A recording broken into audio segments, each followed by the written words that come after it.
چھپڑ میں نکل کے نا چرسیوں کے ہوٹل میں چائے پی کے آتے تھے، لہذا ہمیں اس میں ریڑی کی کلیجی بھی بڑی مزے کی لگ رہی تھی اور دکان کی لسی کا ہمیں مزہ آ رہا تھا اور چرسیوں کی چائے کا ہمیں اچھا اس ہوٹل میں بڑے مزے تھے. چرسی نا ہیروئن چی تھے، چرسی نہیں. بیٹھ اضافی جیب خرچیاں 2 بھائی میرے دیتے تھے اور 1 ابا، تو 3 جیب خرچیاں میرے پاس الگ سے آ گئی تھی. اس سے میں کیا کرتا تھا، کبھی لسی پی رہا ہوں، کبھی چھٹے سے مراد چائے، ہم اس کو سٹا کہتے تھے پیار سے، چائے پی رہا ہوں. پھر ہمارا دل کرتا تھا یار یہ مدرسے کا کھانا، اب سبزی کھا کھا کے ہم تھک گئے، جا کے ہوٹل کا قیمہ کھانا چاہیے. ایک بڑا زبردست ہوٹل تھا، وہ وہیں چند دوست مل کے اس سے قیمہ بنواتے تھے. ہم مزے کا قیمہ لگتا تھا یار وہ ہمیں. پھر کیا ہوتا تھا، پھر تھوڑے سے غیر قانونی کام بھی کرتا تھا میں مدرسے میں، سب بچے کرتے ہیں تھوڑے تھوڑے تو چلتا ہے نا. وہ یہ تھا کہ ہمیں اجازت نہیں تھی کہ 4 بجے مدرسے سے باہر جانے کی، کیونکہ عصر تک پڑھائی کا ٹائم تھا. اس میں ہم یہ کرتے تھے کہ چھپڑ میں نکل کے نا چرسیوں کے ہوٹل میں چائے پی کے آتے تھے. ہوٹل بہت گندا تھا، وہاں بھی پابندی تھی، یہ گندے غلیظ ہوٹل میں نہیں جانا آپ لوگوں نے. اب اچھا ہوٹل دور بھی ہے اور وہ عصر کے بعد جائیں گے، عصر تک کا انتظار کون کرے گا.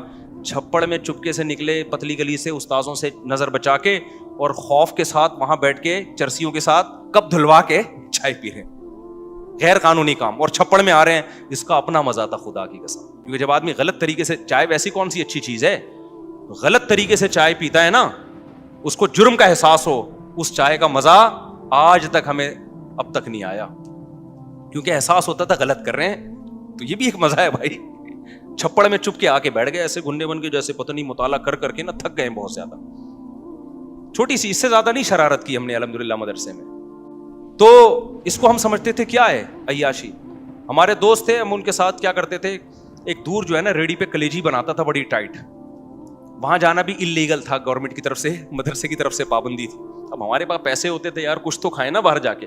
تو ہم کیا کرتے تھے، چھپڑ میں نکل کے ایسے منہ پہ رومال ڈال کے وہ کلیجی والے سے ریڑی میں کلیجی بنوائی، چھپڑ میں بیٹھ کے کھایا. اس کو بڑی مزے کی بناتا تھا، مزہ آتا تھا. آپ کہہ سکتے ہو مفتی صاحب غریب خاندان کے ہو گئے آپ بہت زیادہ، اس لیے آپ کو کلیجی کھانے میں مزہ آ رہا ہے. میں نے اپنے خاندان کا انٹروڈکشن آپ کو پہلے کروا دیا. اس کا خاندان سے تعلق نہیں تھا، ہمارے گھر میں سب کچھ تھا کھانے پینے کو. 200 گز کا بڑا گھر تھا ہمارے ابا کا، اور خاندان کا بھی میں نے انٹروڈکشن کروا دیا. اصل میں جو مفتی رشید احمد صاحب ہمارے شیخ تھے نا، انہوں نے بتایا تھے دنیا کیا ہے، مسافر خانہ. لہذا ہمیں اس میں ریڑی کی کلیجی بھی بڑی مزے کی لگ رہی تھی اور دکان کی لسی کا ہمیں مزہ آ رہا تھا اور چرسیوں کی چائے کا ہمیں اچھا اس ہوٹل میں بڑے مزے تھے. چرسی نا ہیروئن چی تھے، چرسی نہیں. بیٹھے نا جھوم رہے ہوتے تھے، انہیں دیکھ کے ہماری تھوڑی بہت جو پڑھائی کی ٹینشن ہے وہ ختم ہوتی تھی. یہ جو میں بیانات میں اتنا ہیروئنچیوں کا، چرسیوں کا تذکرہ کرتا ہوں نا، کیونکہ میں نے اس ہوٹل میں بہت دفعہ ہیروئنچیوں کے ساتھ بیٹھا ہوں. اللہ کا شکر ہے لگایا نہیں ہم نے کبھی. ہم باہر جا کے پہلے اپنے کپ دھلواتے تھے کہ ابے ایسا نہ ہو کہ تو وہ تو مجبوری تھی نا، دور جانے کی اجازت نہیں تھی ہمیں. اجازت تھی لیکن ٹائم پہ، ہم تو غیر قانونی ٹائم پہ جا رہے تھے. تو وہاں ہیروئنچیوں کو ہم دیکھتے تھے، کوئی ادھر گر رہا ہے، کوئی ادھر گر رہا ہے، ایسی ایسی باتیں پھینک رہے ہیں یار، اس کو انجوائے کرتا ہے آدمی. خدا کی قسم فیوچر کا کچھ پتا نہیں تھا. یہ بھی نہیں پتا تھا کسی مدرسے میں بھی ملازمت ملے گی کہ نہیں ملے گی. کیوں؟ ہمارے حضرت نے بتا دیا دنیا کیا ہے، مسافر خانہ. اور پھر جو حضرت کہہ رہے تھے ہم اپنی آنکھوں سے دیکھ بھی رہے تھے. حضرت کے پاس نوٹوں کی گڈیاں آتی اتنی بڑی بڑی، زمینوں سے پیداوار آتی. حضرت فرماتے ساری صدقہ، ساری کیا ہے، صدقہ. حضرت فرماتے تھے میں ریا اس لیے کر رہا ہوں آپ لوگوں کی تربیت کے لیے، یہ کام میں چھپا کے بھی کر سکتا ہوں. تو حضرت نے کہ اپنا ذاتی گھر بھی نہیں بنایا، پھر آخر عمر میں اپنی اہلیہ کے لیے ایک فلیٹ خریدا تھا. اور حضرت کیا کرتے تھے، جو آ رہا ہے مال، صرف اپنا مہینے کا جو خرچہ ہے نا وہ حضرت بچاتے تھے. گیس کا بل، بجلی کا بل، اور کھانا بڑا ٹائٹ ہوتا تھا حضرت کا. ناشتے میں سیب، ہاف بوائل انڈے، اور پھر دوپہر کا کھانا، رات کا کھانا، وہ بڑا لگژری، لباس لگژری. لیکن حد ہوتی ہے نا ایک چیز، ہر چیز کا جو منتھلی خرچہ ہے وہ رکھا.